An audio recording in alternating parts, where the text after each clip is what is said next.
Right, so I've got 20 seconds for each slide. This is what I'm going to be talking about. 5 points, 20 slides, 400 seconds. I'm going to be talking about 5 points. What I want to tell you about is a little about what I do, about what I think, and it's just my ideas. I wouldn't like to say that I'm going to show you any design work, but there you go. Right. Vietnamese coffee maker. I bought this in Vietnam for 25 cents. This coffee maker cost me 25 cents. It is made up of 4 pieces. We have the bottom bit, the top bit, you put the coffee in there, that bit goes on top and you put the water in, okay? Then the drips come down into your cup and that's what it looks like. This coffee is made from, a coffee maker is made from aluminium, 4mm sheet. It has 4 parts. Totals of 14 processes to make it. You got to put holes in it, you got to bend it, you got to put little dents in it, you got to put a handle on it, you got to do all the rest. Why am I telling you this? That's how much aluminium costs, $2,100 for a ton of it. There's 22 grams used, that's 4 cents. If you divide the markup, it costs 25 cents, divided by 4 you get 6 cents. We're talking about labor. Labor is costing 2 cents. Right. If it costs so little, it's too good. It's too good to be true, it's too good to be right, and it's too good to be humane. You cannot manufacture things for 25 cents. Okay? If we're talking about, you get the material cost, you get the product cost, you divide it all up, and then you get how much it's made for. So, my title is Effect. What am I talking about when I'm saying effect? This is us. We make ideas, we make designs, we make things that we want to produce. That is what we've got to look at. Every time we design something, 80% of what we do is putting it into the market, yeah? Everything we do, so it's going to be an effect on the people, on the world, and on the environment, yeah? Everything we produce is going to affect something. Our ideas and our designs are going to be doing it. So when you're doing your designs and you think it's all nice and pretty and it's all going to work, have a think about the cost, have a think about how it's put together, and that's how it's going to be. So, an idea costs nothing. It's the actions that make it real that cost. Yeah? So, every time you think of an idea, it's fine, it doesn't cost anything. As soon as you start making it out of something, into something, for something, it's going to start costing you money. End of life, end of life. Your products are going to die at some point. Everything you make is going to be thrown away. So what are we talking about? How do we get the end of life? End of life, we can recycle things. We can reuse things. We can make sure that things last long enough. And hopefully some points are going to come up in a minute that I can highlight that with. Maybe not. There we go. Upgrade. Take a bit, make it better, stick it back in, yeah? That's called upgrade. So your product lasts longer because you're taking a bit, you're putting it, making it better, and sticking it on. We've got another one? Or are these going to go for 20 seconds each? Okay. iPod is using this. You're using applications that make your phone better and better and better every time you do something. So you're not just taking the technology in the phone, you're actually applying new technology on either time. Right, that was 20 seconds. Where's the next slide? Recycling. If we're talking about recycling, we've got these things. That. Okay, back to the iPhone. That's an iPhone 3G, all of the bits in it, yeah? That's all the technology that's puts in. This is how long we averagely keep our mobile phones. Down there, 25 months is the average time we're keeping a mobile phone and then we're throwing it away. When we're talking about refurbishment, I said I wouldn't talk about vacuum cleaners, but there's one. This one is lasting for 16 years.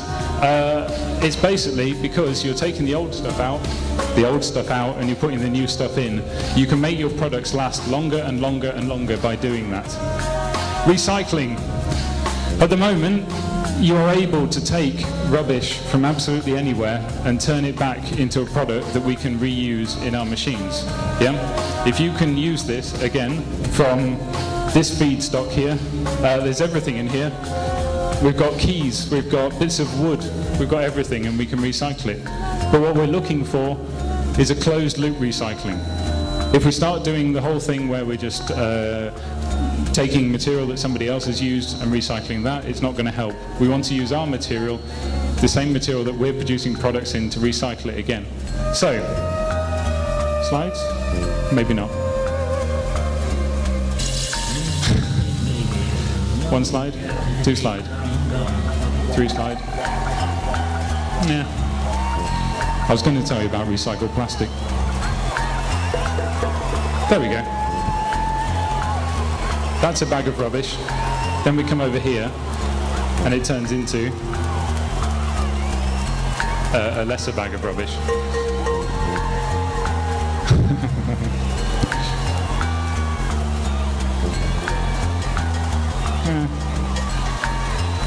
Okay.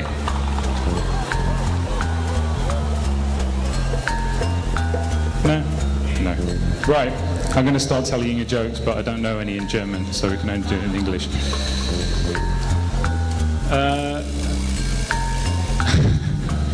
Right.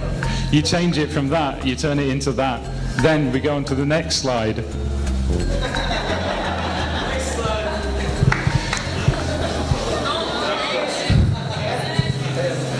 There's one, there's the other.